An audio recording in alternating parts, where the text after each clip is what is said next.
بسم اللہ الرحمن الرحیم پارٹ 45 میں خوش آمدید۔ ویڈیو شروع کرنے سے پہلے ایک ریکویسٹ ہے کہ ویڈیو کو لائک ضرور کریے گا اور اپنی قیمتی رائے کمنٹ سیکشن میں ضرور دیجیے گا۔ لاسٹ پارٹ میں آپ کو غار ثور کا پورا واقعہ بیان کیا تھا۔ سارا واقعہ بیان کیا تھا۔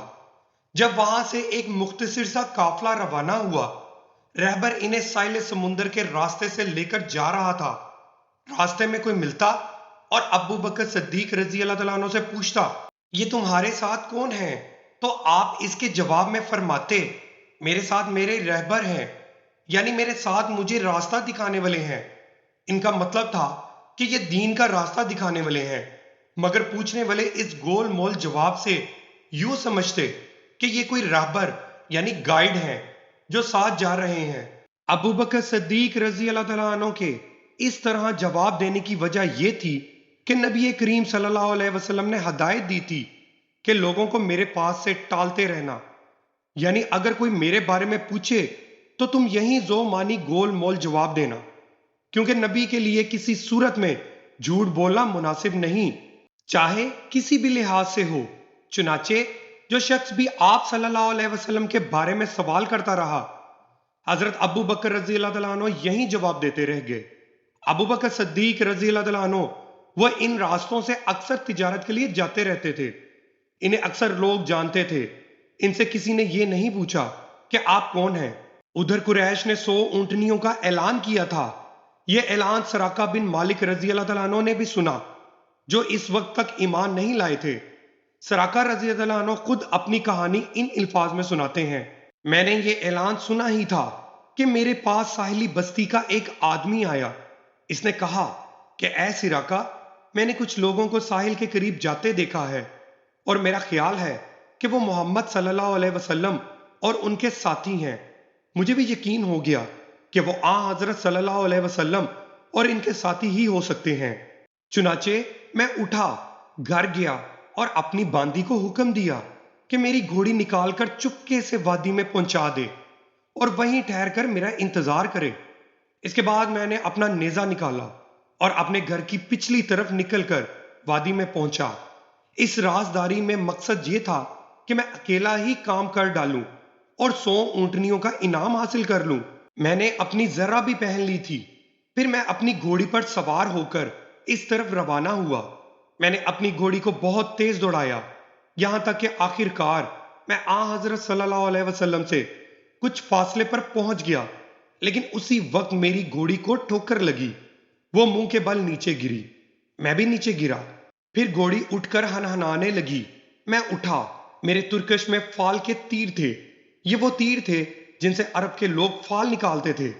ان میں سے کسی تیر پر لکھا ہوا تھا کرو اور کسی پر لکھا ہوتا تھا نہ کرو۔ میں نے ان میں سے ایک تیر لیا اور فال نکالی، یعنی میں جاننا چاہتا تھا یہ کام کروں یا نہ کروں۔ فال میں انکار نکلا، یعنی یہ کام نہ کرو، لیکن یہ بات میری مرضی کے خلاف تھی۔ میں 100 اونٹنیوں کا انعام حاصل کرنا چاہتا تھا۔ نا والا تیر نکلنے کے باوجود میں گھوڑی پر سوار ہو کر آگے بڑھا، یہاں تک کہ حضرت صلی اللہ علیہ وسلم کے بہت قریب پہنچ گیا، جو کہ اس وقت قرآن کریم کی تلاوت کر رہے تھے اور پیچھے مڑ کر نہیں دیکھ رہے تھے۔ البتہ حضرت ابو بکر صدیق رضی اللہ تعالیٰ عنہ مڑ کر بار بار دیکھ رہے تھے۔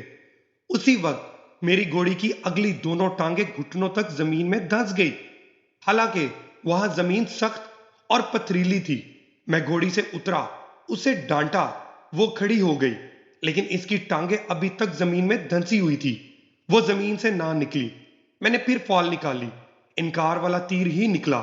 آخر میں پکار اٹھا، میری طرف دیکھیے، میں آپ کو کوئی نقصان نہیں پہنچاؤں گا اور نہ میری طرف سے آپ کو کوئی ناگوار بات پیش آئے گی۔ میں سراقہ بن مالک ہوں، آپ کا ہمدرد ہوں، آپ کو نقصان پہنچانے والا نہیں ہوں۔ مجھے معلوم نہیں کہ میری بستی کے لوگ بھی آپ کی طرف روانہ ہو چکے ہیں یا نہیں۔ یہ کہنے سے میرا مطلب تھا اگر کچھ اور لوگ اس طرف آ رہے ہوں گے تو میں انہیں روک دوں گا۔ اس پر حضرت صلی اللہ علیہ وسلم نے حضرت ابو بکر رضی اللہ تعالیٰ عنہ سے فرمایا، اس سے پوچھو یہ کیا چاہتا ہے۔ اب میں نے انہیں اپنے بارے میں بتایا، اپنے ارادے کے بارے میں بتا دیا اور بولا، بس آپ دعا کر دیجئے کہ میری گھوڑی کی ٹانگیں زمین سے نکل آئیں، میں وعدہ کرتا ہوں۔ اب نبی کریم صلی اللہ علیہ وسلم نے دعا فرمائی۔ آپ کی دعا فرماتے ہی حضرت سراقہ رضی اللہ تعالیٰ عنہ کی گھوڑی کے پاؤں زمین سے نکل آئے۔ گھوڑی کے پاؤں جو ہی باہر آئے، سراقہ رضی اللہ تعالیٰ عنہ پھر اس پر سوار ہوئے اور آپ صلی اللہ علیہ وسلم کی طرف بڑھے۔ آپ صلی اللہ علیہ وسلم نے دعا فرمائی، اے اللہ ہمیں اس سے باز رکھ۔ اس دعا کے ساتھ ہی گھوڑی پیٹ تک زمین میں دھنس گئی۔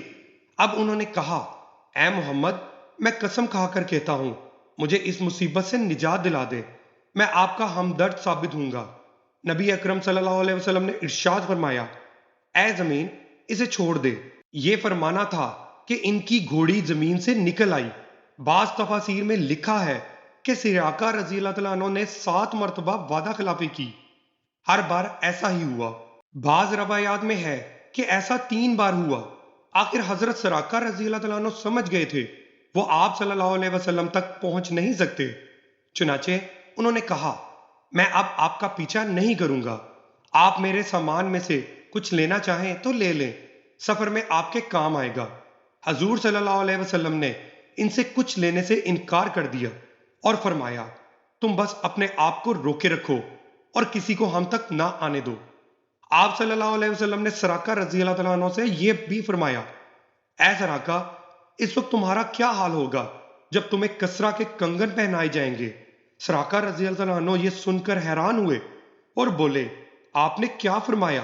کسرا بادشاہ کے کنگن مجھے پہنائے جائیں گے؟ آپ نے ارشاد فرمایا، ہاں ایسا ہی ہوگا۔ حضرت صلی اللہ علیہ وسلم کی یہ حیرت انگیز پیش گوئی تھی، کیونکہ اس وقت ایسا ہونے کا قطعاً کوئی امکان دور دور تک نہیں تھا۔ لیکن پھر ایک وقت آیا کہ حضرت سراقہ رضی اللہ عنہ مسلمان ہوئے۔ حضرت عمر رضی اللہ عنہ کے دور میں جب مسلمانوں کو فتوحات پر فتوحات ہوئیں اور ایران کے بادشاہ کسرا کو شکست فاش ہوئی، تو اس مال غنیمت میں کسرا کے کنگن بھی تھے۔ یہ کنگن حضرت عمر نے حضرت سراقہ رضی اللہ عنہ کو پہنائے، اور اس وقت سراقہ رضی اللہ عنہ کو یاد آیا کہ نبی کریم صلی اللہ علیہ وسلم نے ہجرت کے وقت ارشاد فرمایا تھا، اے سراقہ اس وقت تک تمہارا کیا حال ہوگا جب تمہیں کسرا کے کنگن پہنائے جائیں گے۔ اپنے ایمان لانے کی تفصیل سراقہ رضی اللہ تعالیٰ عنہ یوں بیان کرتے ہیں، جب رسول کریم صلی اللہ علیہ وسلم حنین اور طائف کے مارکوں سے فارغ ہو چکے تو میں ان سے ملنے کے لیے روانہ ہوا۔ ان سے میری ملاقات جرانہ کے مقام پر ہوئی۔ میں انصاری سواروں کے درمیان سے لشکر کے اس حصے کی طرف روانہ ہوا جہاں آپ صلی اللہ علیہ وسلم نے اپنی اونٹنی پر تشریف فرما تھے۔ میں نے نزدیک پہنچ کر عرض کیا، اے اللہ کے رسول میں سراقہ ہوں۔ ارشاد فرمایا، قریب آ جاؤ۔ میں نزدیک چلا آیا اور پھر ایمان لے آیا۔ حضرت عمر صدیق رضی اللہ تعالیٰ عنہ نے کسرا کے کنگن مجھے پہناتے ہوئے فرمایا تھا، تمام تعریفیں اس ذات باری تعالیٰ کے لیے ہیں جس نے یہ چیزیں شاہ احران کسرا سے چھین لی، جو یہ کہا کرتا تھا میں انسانوں کا پروردگار ہوں۔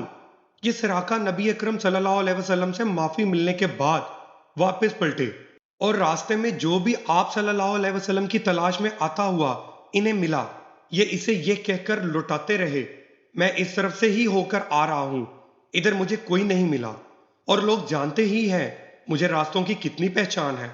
غرض اس روز یہ قافلہ تمام رات چلتا رہا، یہاں تک کہ چلتے چلتے اگلے دن دوپہر کا وقت ہو گیا۔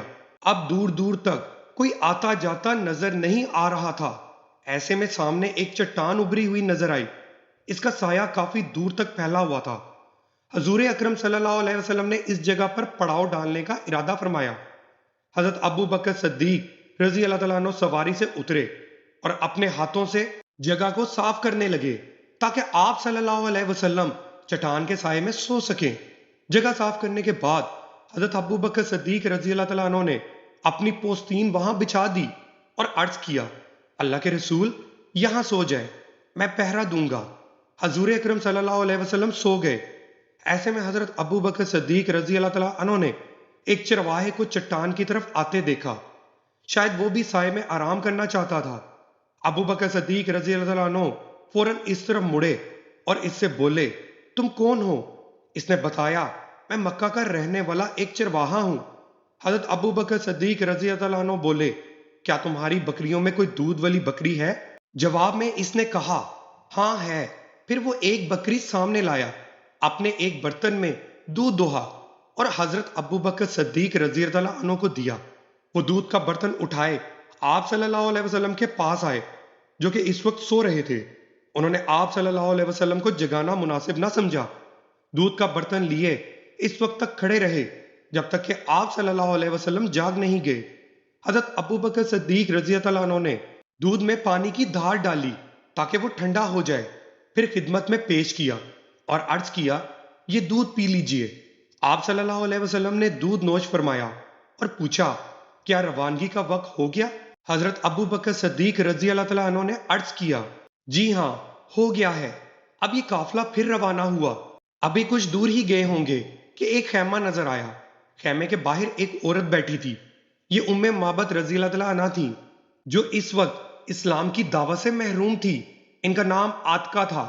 یہ ایک بہادر اور شریف خاتون تھی۔ انہوں نے بھی آنے والوں کو دیکھ لیا۔ اس وقت ام معبد رضی اللہ تعالیٰ عنہ کو یہ معلوم نہیں تھا کہ یہ چھوٹا سا قافلہ کن ہستیوں کا ہے۔ نزدیک آنے پر حضور صلی اللہ علیہ وسلم کو ام معبد رضی اللہ تعالیٰ عنہ کے پاس ایک بکری کھڑی نظر آئی۔ وہ بہت ہی کمزور اور دبلی پتلی سی بکری تھی۔ آپ صلی اللہ علیہ وسلم نے ام معبد رضی اللہ تعالیٰ عنہ سے دریافت کیا کیا اس کے تھنوں میں دودھ ہے؟ ام معبد رضی اللہ تعالیٰ عنہ بولی اس کمزور اور مریل بکری کے تھنوں میں دودھ کہاں سے آئے گا؟ آپ صلی اللہ علیہ وسلم نے ارشاد فرمایا کیا تم مجھے اس کو دھونے کی اجازت دو گی؟ اس پر ام معبد رضی اللہ تعالیٰ عنہ بولی لیکن یہ تو ابھی ویسے ہی دودھ دینے والی نہیں ہوئی۔ آپ خود سوچئے یہ دودھ کس طرح دے سکتی ہے؟ میری طرف سے اجازت ہے، اگر اس سے آپ دودھ نکال سکتے ہیں تو نکال لیجئے۔ حضرت ابو بکر صدیق رضی اللہ تعالیٰ عنہ اس بکری کو حضور اکرم صلی اللہ علیہ وسلم کے پاس لے آئے۔ حضور صلی اللہ علیہ وسلم نے اس کی کمر اور تھنوں پر ہاتھ پھیرا اور دعا کی اے اللہ اس بکری میں ہمارے لیے برکت عطا فرما۔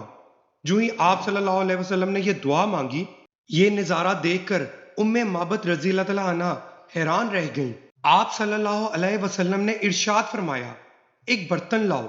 حضرت ام معبد رضی اللہ عنہ ایک برتن اٹھا لائیں۔